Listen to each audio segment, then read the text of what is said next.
What's up, you guys? I'm out here enjoying some of this fine Arizona weather.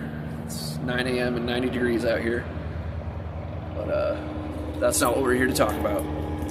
So, the last times we spoke, I was still looking for my keys. I didn't know what happened to them during the move. I was trying to plan on a way to hotwire my car when I get back over there. But the wife got tired of me complaining about it. So I have my keys again. She spent about 10 minutes and found those. So I don't know what was my deal, but we got some stuff to show you. Alright guys, check this bad boy out.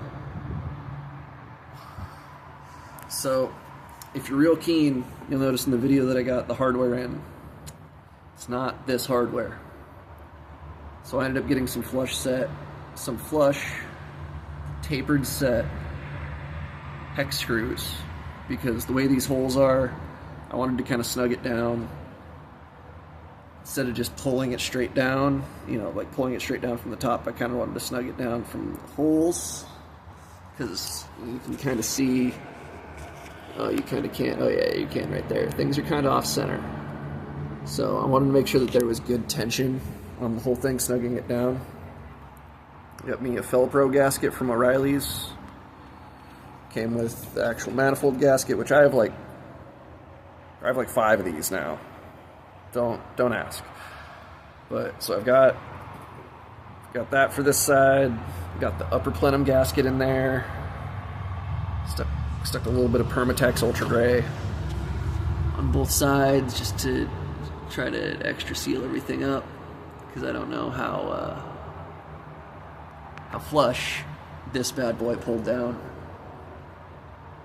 I trust that it's pretty stiff. Bro did a double gusset on it, so hopefully it came down pretty straight, but we really won't know until I get it on the car. I guess I could try to like smoke test it or something, vacuum test it, but I think I'm just going to bolt it on the car. So next I got to do some basic jetting,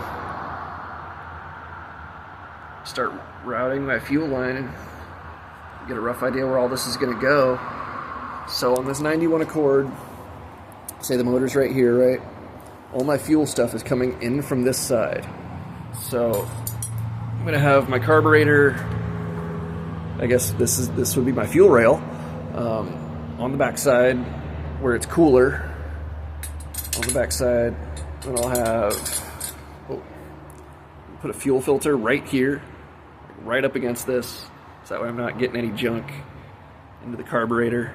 So fuel rail right up against that, or fuel filter right up against that, going to sectional line to my fuel pressure regulator. And my regulator is going to be hooked to my input from, I'm gesturing at things that aren't even here, okay? So fuel rail, fuel filter, section of line, pressure regulator, original hose coming from fuel filter, right? So at the regulator in the original hose, I got a return style regulator. So there's going to be a third hose coming off, and then I'm going to loom that all the way over to this side, because this is where my factory return is. And I wanted to utilize my factory return because, well, one, I'm going to be taking 70 psi fuel pressure and making it not that. Well, I have no idea what you guys were just looking at. My apologies. So yeah, here's the fuel pressure regulator. Just a little Holly unit. There's the part number right there. If I remember right, this steps down from like 80 to like 4 psi, and that should be enough range to run that bad boy. So input, return, output. And I want to use the return because since I'm stepping down the pressure from this big fuel pump, I want to make sure I'm not overstressing the pump. So using the factory return, one, will cool it, because usually the factory return dumps on top of the fuel pump. And two, it'll lower the stress that the pump is seeing with this reduced pressure. So the pump will still think it's functioning normally. This is just going to be my pressure regulator. So yeah, on to the next steps. Alright, I figured me pointing just at the air isn't really a great representation of what we're going to have going on here. So, fuel rail going into the carburetor on the back side. We're going to have our fuel pressure regulator hooked up as close to that as possible. I'm going to have a fuel filter in between there. I'm going to have a fuel filter right there. And I might even put one right here. Or over here somewhere. So this line, coming off the bottom, is going to be the return. And since I'm going to be running E85, it's going to chew these rubbers up, no matter what. It's going to chew up all this really hardcore. And I want as little of that rubber getting back into my fuel system and all that as possible. So, thinking we're going to do like 3 fuel filters. I know I'm going to do 1 pre-carburetor, like as close to that metal bung as possible. I think I'm going to do 1 pre-regulator just to keep it from getting all gummed.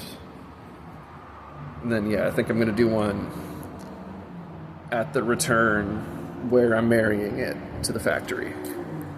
So, yeah, we'll get this all put together and we'll get the video all put together. And then hopefully next one is me at the car. See you guys next time.